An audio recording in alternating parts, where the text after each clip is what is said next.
So what is it like to navigate the education system without having the support that comes with a potential diagnosis or an assessment? I'm a parent to a young person that has autism, ADHD and other medical conditions, and I've advocated for his needs to be recognised whilst he's been at nursery, primary school, secondary and in further education. And for the purposes of this video, I wanted to talk about particularly what it is like to navigate the current education system without a possible diagnosis. And in this case, I want to talk about pathological demand avoidance. For parents who are at the start of their journey or gone through it, it is known that in order to get your child access to additional support, you need access to support plans, perhaps an IEP or an EHCP. You need access to specialist therapists or assessments that will be able to provide strategies to be able to support your child to navigate through their education.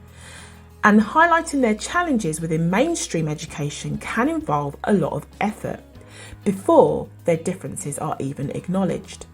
So what is PDA?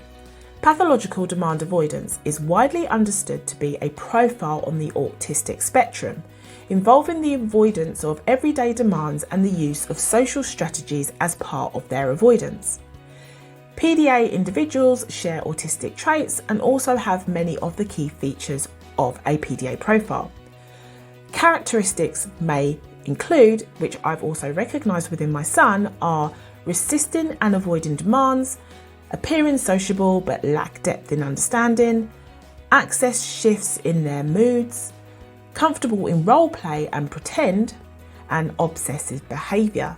So my son was asked to produce a piece of work, and he is very skilled in creative writing.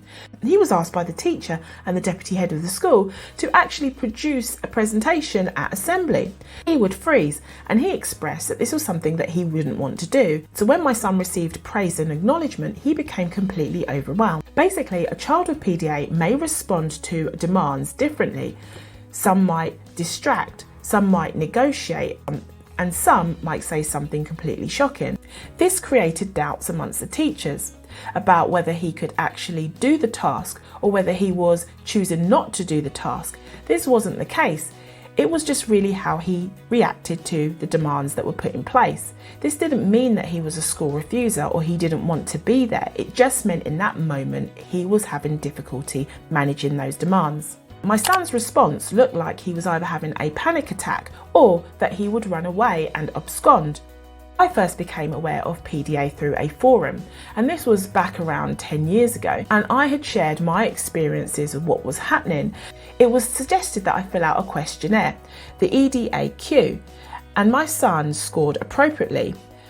I then contacted the GP and the local health centre and inquired, but nothing seemed to come of it. I was bombarded with the fact that the PDA at the time wasn't part of the DSM accreditation.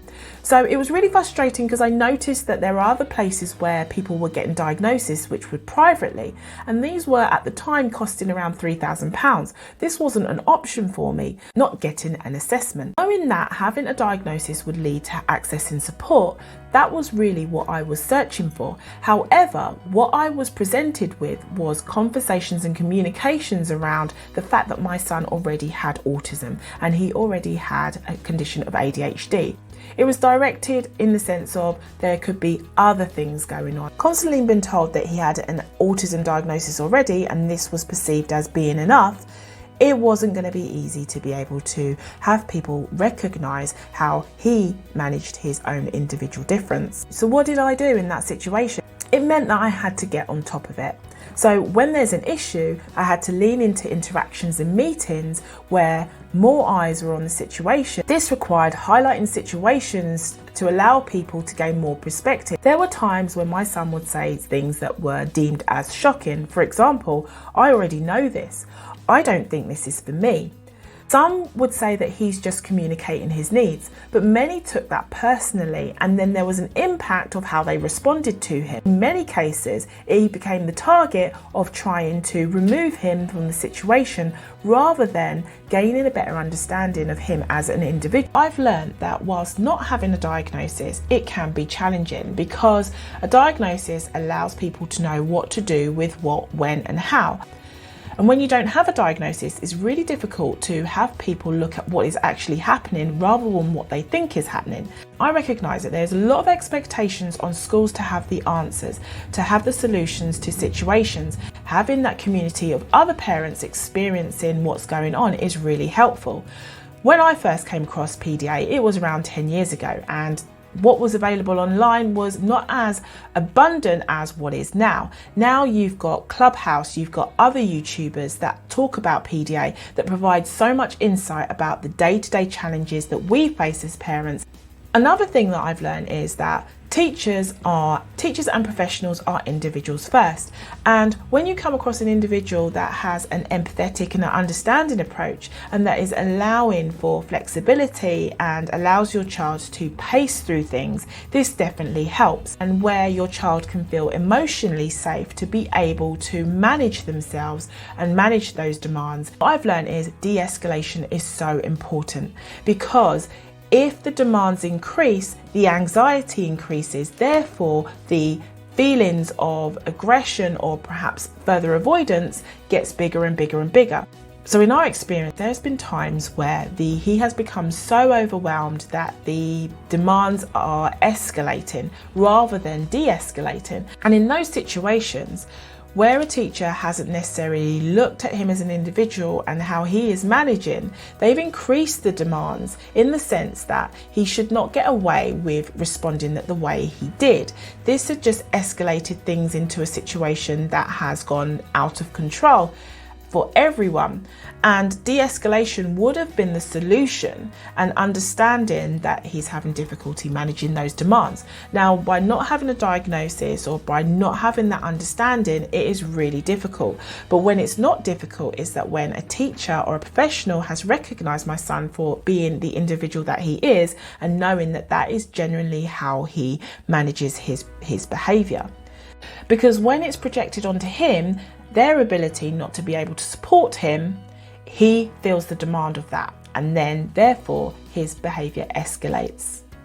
As parents, we do a lot of the groundwork.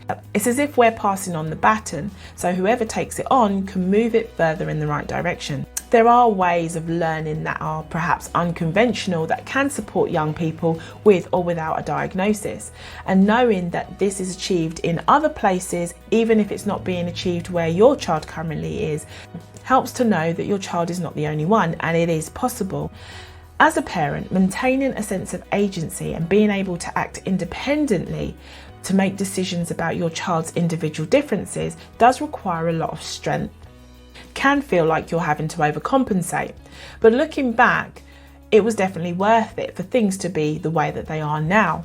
I mean, yeah, it can be unacceptable, unfair, but when you see your child become this unique individual that may have been perceived to fit into a particular box, the rewards are priceless. So if anything that I've shared resonates with you, I'd love to know what your comments are. Maybe as a family, your child has managed to gain the support that they need in a positive way. Either way, I'd love to hear your experiences, so please share. And in the meantime, keep doing what you're doing, so stay focused, stay empowered, and thank you for listening.